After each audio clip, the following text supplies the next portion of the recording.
Well, this could have two titles. It could be Jesus changes the water into wine or Jesus manifest. So, we got to take a step back. You know, I always get kind of confused. January comes, we come and we have Christmas Eve and Christmas Day celebration. And then the next Sunday, the wise men come and visit. And then the next Sunday, we've got Jesus getting baptized. But he was a big person then. He was 30 years old when he got baptized. And it's like, wow, a lot happened in that week. And I can't imagine the little kids understanding all of that. So here we have 30 years has passed since Christmas. And Jesus has been with his mom, Mary.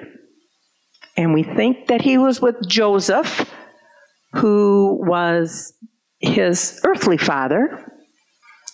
And Jesus has reached his 30th birthday, and in the Jewish faith, they believe that that is the age of when you become spiritual, where you become a spiritual leader. So we've got Jesus being baptized, and after he's baptized, he goes into the wilderness for 40 days. This is when he's tempted by Satan. You know, he's getting hungry, he's getting thirsty, and Satan tempts him with, turn a stone into bread and jump off the top of the temple because angels will, guard you, and Jesus doesn't fall for any of that. Well, after Jesus comes back from that 40 days, we find him seeking his disciples, finding his disciples. So he finds Andrew and Simon Peter. They were brothers. John, who wrote the text that we just read. Philip and Nathaniel. So these are the 5 disciples that go to Canaan with Jesus, because it's further down the months that Jesus then gets the rest of his disciples. So when we look at this wedding, it's pretty cool. He shows up, and they run out of wine, and he turns the water into wine, and everybody's happy, and, they didn't have to get the boxed wine out of the fridge, or they didn't have to make a wine run as opposed to a beer run. Jesus takes care of it. And we go, oh, that's so cool. It's a miracle. Oh. And if that's all we think about, there is so much packed into this one event that I was astonished. I don't learn this stuff because I know it. I dig and search and use wonderful commentaries and stuff because I wouldn't. I just need to have all that help. But what was really cool, and of course my favorite verses in the Bible is John 1. And this is why when we talked about Epiphany, what was so important about Epiphany? I can't even spell it. I had to look at it 3 times to see how you actually. And what it means is a manifestation of the divine nature of Jesus. Whoa, that's pretty big.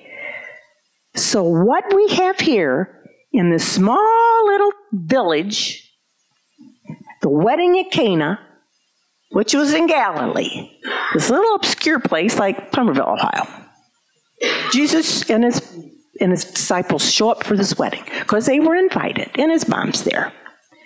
And in that place, in that miraculous sign that he gives by changing the water into wine. Yes. In that moment, we hear a holy moly. Because the Word has become flesh. In the beginning was the Word, which is Jesus. And the Word was with God. Jesus was with God. And the Word was God. We talked about the Trinity earlier. That's what it's all about. He was with God in the beginning. Jesus had always been there. Through him all things were made.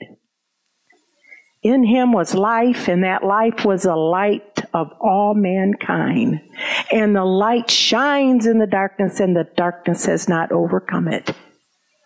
We see our God in the form of a man, a common man like us. He goes to a wedding, and he turns this, this would have been really bad. Like I said to the kids, their weddings receptions lasted like a week. And here was the third day into the wedding, and they ran out of wine. Wow. That would be horrible.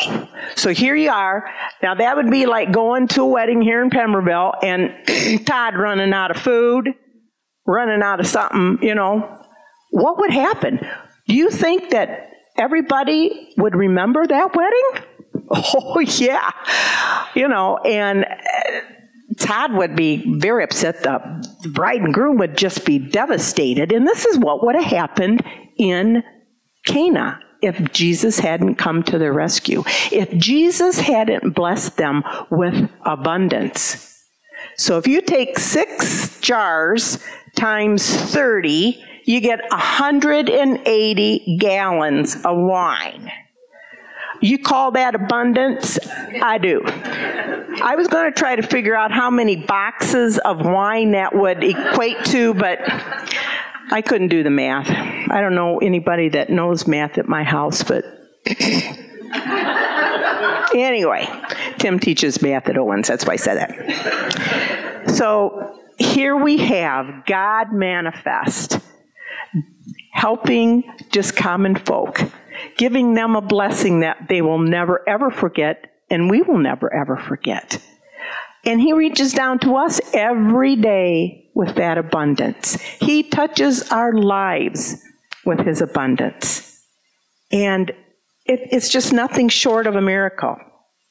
Just Jesus, the Son of God, is now a human like us. And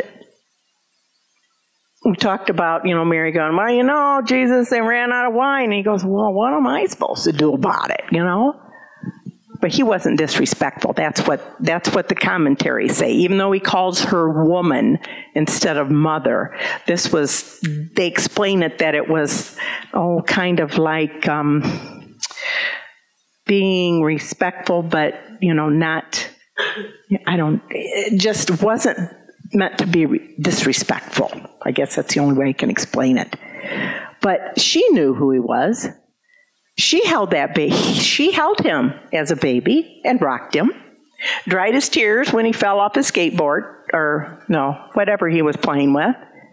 Worried about him when he was 12.